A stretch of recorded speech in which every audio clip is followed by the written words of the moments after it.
Starting right now on ABC's This Week. Breaking news. A U.S. drone strike kills almost a dozen suspected al-Qaeda operatives. We have brand new details about why the U.S. felt it had to act right now. High alert. As Boston gets ready to run, our investigator Brian Ross behind the scenes as police prep for every scenario.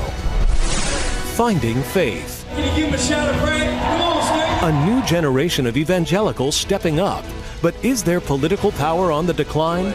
A special Easter Sunday conversation with Franklin Graham. Plus, baby on board. We have our first child arriving later this year. Chelsea Clinton's surprise announcement. Has a Clinton dynasty begun? From ABC News, This Week with George Stephanopoulos begins now.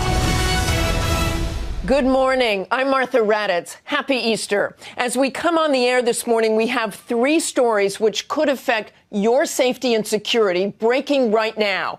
In Boston, an unprecedented operation unfolding to protect tomorrow's marathon.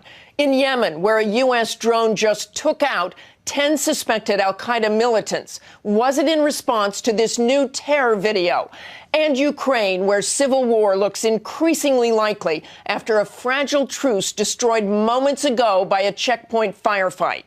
We have team coverage from around the globe, and we do begin with Alex Marquardt in Ukraine. Alex. Good morning, Martha. A mysterious and deadly shootout this morning is deepening divisions, raising tensions here after Ukraine had announced an Easter suspension of its military operation to quash pro-Russian unrest in the eastern part of the country. Around 3 a.m., pro-Russian militants say they were attacked outside of a town that they control and say several of their members were killed by a far-right nationalist group, which is aligned with the new government in Kiev. Now, the evidence they're offering is suspicious, but already Moscow is saying it is outraged by Ukraine's unwillingness to control anti-Russian extremists. It's the latest sign that the deal signed in Geneva with Secretary of State John Kerry and other international partners last week has had no effect. It called on illegal armed groups to put down their weapons and leave occupied buildings like this one here, but so far, no one has budged. Martha? Thanks, Alex. Now to that big hit against al-Qaeda in Yemen, a U.S. drone taking out 10 of the terror group's suspected operatives. Let's go straight to one of the only Western journalists inside Yemen. Reporter Iona Craig joins us on the phone. Thanks for joining us, Iona. Tell us what you know about these militants. We're told they were leaving a training camp. Yes, we don't know the names or ranks of those individuals, which seems to indicate they were probably foot soldiers and not senior rank al-Qaeda members. But the government has said that they were apparently involved in organising operations against the military and security installations and leaders of the security apparatus here in Yemen. But it's obviously very difficult to independently verify those claims. But certainly even the government has acknowledged that 3 civilians were also killed in that strike. And you are hearing this morning there were also more airstrikes in Yemen? Yes, there was at least one, if not two more strikes this morning. The Ministry of Defence here has described those as airstrikes, so it's unclear if they are, in fact, U.S. drone strikes or Yemeni Air Force strikes. They were carried out in an area which has been regularly targeted by the Yemeni Air Force here, all in the same sort of area of southern Yemen, which has become, particularly this area was hit this morning, called Mafad, a real stronghold for Ansar al-Sharia. There was an al-Qaeda terror tape released recently. Any tie-in between that tape and these strikes? It's very unclear. The area of Mafad, which I just mentioned, which was targeted again this morning, was hit very soon after that video was released. And that certainly indicated that that area was being targeted, perhaps as a result of that video being released.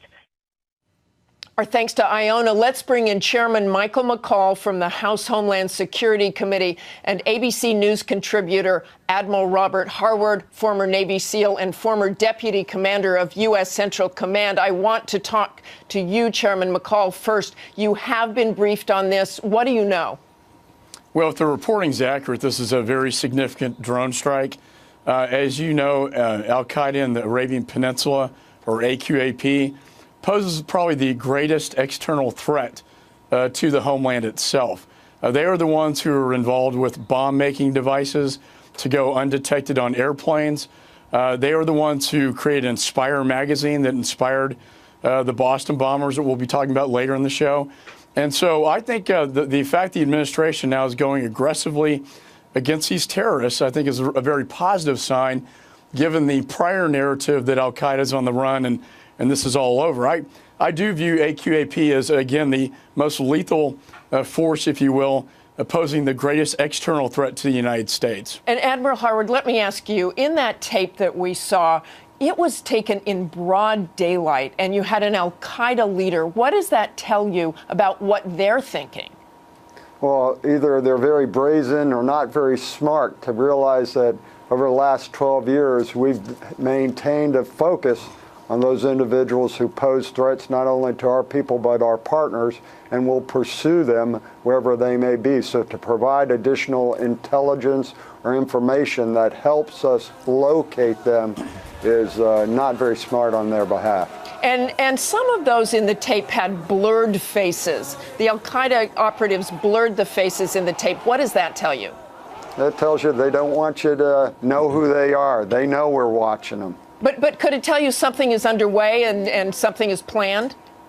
I don't know, Martha. There are a lot of different players involved in this, and we're working closely with our partners.